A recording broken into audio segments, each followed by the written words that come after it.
Hey everyone, welcome back to my channel. So in today's video I'm going to be doing if I could only keep 10 eyeshadow palettes for my collection, which 10 would I keep? I did do this type of video last year sometime, I believe. I don't know if it was last year or the year before, but I'll definitely link that one down below. And I'm definitely going to be watching it to see what I picked last round that I filmed this video, because I feel like one that I was thinking about putting in for this time around was in the last one, but it's not in this one. So I don't remember what all I picked. I didn't want to watch the video to get influenced or anything like that. So I looked through my collection. These are the 10 eyeshadow palettes I'd keep if I only could keep 10 out of 120 something that I do have.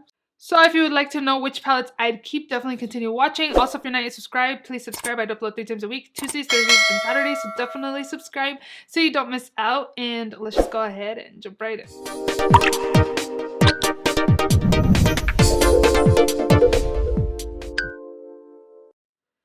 Okay, so I'm just gonna go in no particular order, whatever's on top I'm gonna talk about first. So the first palette I'd definitely keep was my Viseart Neutrals Matte Milleu palette, which looks like this right here. This palette is an all matte palette, but the pigmentation is super nice.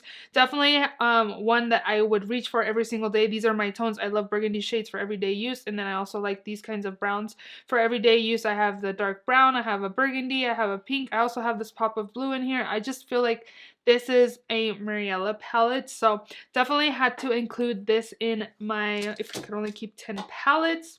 Next up, I only picked this because it was limited edition and it's super hard to, well, obviously to get because it's not available anymore, but it was hard. Was it hard to get before? I don't remember, but I was just like, it was limited edition, you have to pick it. So that is my Melt Muerte palette. I'm pretty sure this one was probably in last round when I did if I could only keep 10 palettes. And yeah, the only reason why I'm keeping this is because it was limited edition. I would not get rid of a limited edition palette that I really love having in my collection if I could only have 10 of them. So I love the dark grungy shades in here. I like the blue, gray, teal, and then you get the burgundy side as well. I just definitely had to pick this if I could only keep 10 palettes. I think it's really pretty, so I would not even get rid of this if I could only keep 10 palettes. Like, I'm keeping it. So I did want to pick a like cool tone palette, but I don't have very many, but this one stood out to me. So this is the ABH Sultry palette. Every time I've used this palette, I've been in love with my looks. I love the shimmer shades in here. I think they're super beautiful and creamy and pigmented and just like really intense. I feel like the shimmers in here are pretty comparable to the Natasha Denona shimmer formula, and I just really enjoy this palette. The mattes I'm not a big fan of. There's too much kickback and I don't like that. I like to use my kickback, but when I'm trying to use my kickback and I create more, I just get a little frustrated. But overall, I think this palette is really nice. The shimmers are amazing and I really enjoy this palette. So I definitely wanted to keep this one as well. I kept going back and forth between keeping this collab palette or another one, which I actually really like, but I just decided on this collab palette just because it's more unique and I really like the pigmentation. So I'm talking about the Shroud times Being It's Freakin Bats palette. I think the pigmentation on Shroud Cosmetics is super nice. This color story is really grungy and super unique. I just was like, I like this other collab palette, but I feel like this is more unique to the shades that I picked. And I laid all the eyeshadow palettes out, and yeah, next to everything else I had laid out, this was very unique. I like this color, that color. These 3 shimmers are beautiful. I definitely use that one. The only color that I wouldn't use, like if I could only keep this one alone, like every day, would obviously be like this one and that one. But overall, I can use like 85–90% of the palette.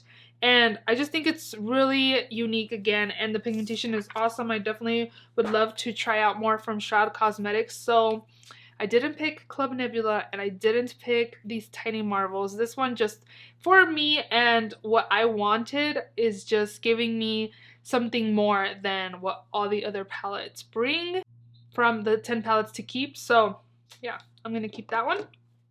I did end up picking 2 Natasha Denona palettes, and to be honest, I only have one like affordable / drugstore palette in this, because of course if I could only keep 10 palettes, why would I keep like a drugstore palette, to be honest. I would definitely pick up my high-end ones. So the first Natasha Denona palette I'd keep is my bronze palette. I really like this palette. I love the shimmers in here.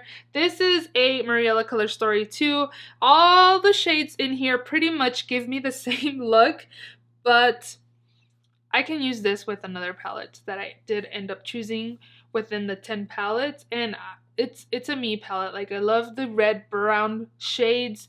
I love bronzy looks. Every look that I created was pretty much similar, but it was like a me look. So I definitely wanted to pick this one from, I think I have like 4 or 5 Natasha Denona palettes, so this one I definitely had to pick, as well as my gold palette. But mine's like a gold palette remix because it's not like the normal gold palette. I did kind of customize it to me, and I felt like a lot of the browns that did come in this palette were really similar, so I took my cranberry palette, and these 4 right here are from the cranberry palette. So I have a mix of cranberry and the gold palette, and I feel like this is more of me and what I would like. I'm really loving like these mustardy shades, if you can't tell my shirt, but I'm like enjoying those mustardy shades. And I actually saw a mustardy cardigan that I thought I wanted to buy, but then I didn't, from Marshalls. I should have picked it up. But anyways, this color story again, I love these tones, and everything else is just beautiful. I really enjoyed the Natasha Denona formula. The mattes are really nice. I have those everyday browns, and then I get those pops of color in here. And I just really enjoyed this palette, so I definitely had to pick this. This one, I didn't initially have it in my 10 picks, but then I was like, I really like this palette for the shimmers. I feel like they're very unique. This is the Kaleidos Sashimi City palette. I like this palette because of these 2 shimmers. They're very unique, and I figured that these would be super unique from everything that I picked out, that I definitely had to just like pick this palette alone instead of, to be honest, this kicked out Limoncello palette from Colourpop. I really like Limoncello, but I just really like these shimmers more than Limoncello because they're more like wearable shades, whereas these ones do have like a duochrome flip to them, and I think it's just very beautiful again. So the mattes in here are okay. I wish there was kind of like a dark brown, maybe if one of these browns, or maybe this brown, since it's deeper, if it was more of a darker brown in here, then it'd be like perfect. But again, I picked this palette because of the shimmers. I should probably be swatching, right? So I'll just swatch these 2 shimmer shades. But you can see right there, the pink one has like a gold flip to it, whereas this one's kind of like a greenish gold flip. It's just really beautiful, so I definitely picked this palette because of the shimmer shades. Got 3 more palettes to go. Okay, this one took somebody's spot. This palette was actually gonna take the It's Freakin' Bats spot, but I was like, no, like I really, if I could only keep 10, like I really want to keep my Shroud palette. So I ended up taking something out, I don't even remember again, and kept this. So this is the BH Cosmetics Blueberry Muffin palette. It's more on the cooler tone side, but again, it also has those like pops of like what, cornflower, periwinkle kind of shades, and the shimmers in here are really nice. And again, these are more on the cool tone side, and they're really nice and pigmented. I need to use this because it's actually a really beautiful palette. It's really nice, and it's really affordable too, so the pigmentation's really good on this. Blueberry Muffin is really the only one from my affordable drugstore palettes. I was looking at my Colourpop ones, but again, like I like color more than nudes and browns. So I probably would have kept Limoncello in here, but I think I like the colors more in this than in Limoncello. 2 more to go. Okay, I'm gonna save the Colourpop one for last. So next up, I love, again, like those grungy greens and like mustardy color, so I definitely had to pick my Made by Mitchell palette. The packaging is cool. I like that it has an M for my name. Just kidding, it's for Mitchell, but look at this beautiful color story. Isn't this super nice? Like, this is perfect for fall time. It has those green colors, it has those mustardy shades, it has some pops burgundy, like these pops right there, even yellow, a teal, a purple.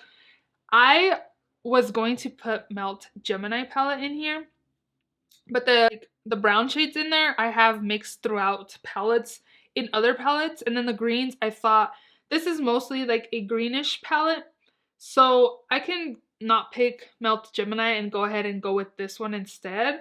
And I just really like this color story. I think it's really nice, and the pigmentation is really nice as well. So yeah, I picked this one. I wonder if I picked, I don't think I picked this because I got this for Christmas. I was gonna say I wonder if I picked this for my keeping 10 palettes, but no, I got this for Christmas, so there's no way. I don't think this next one was in either. So this is my colorful palettes that I'm going to keep if I didn't pick enough colorful palettes.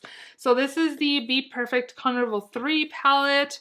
This definitely took the spot for Jeffree Star Jawbreaker palette, and I initially had kept that one in my last video. I remember picking, hopefully I did pick it, because it had like bright colors, but it also had pastels. So I didn't go with pastels this time around, and I thought, you don't really do pastel looks, so you're good without it. But this one for sure, as my colorful palette, I had to pick. This formula is super nice. I have every color in the rainbow in here, and it's really nice.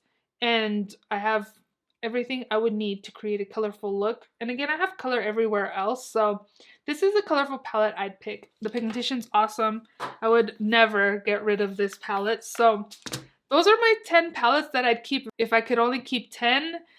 It wasn't too hard. I was able to pick like 8, but the last 2 to like, is this really what you want? You know, like, was a little difficult, but overall I was pretty like bam, bam, bam, this is what I want. I opened them up to make sure that's the color stories I wanted. I took a few ones out here and there, but mostly it wasn't too bad. So I hope you guys enjoyed this video. Would you pick any of these that I picked in your top 10 as well? Let me know a few that you would definitely keep. If you could only keep a few palettes from your collection, I'd love to know. Don't forget to subscribe if you haven't already. Give this video a thumbs up, and I will see you all in my next video. Bye!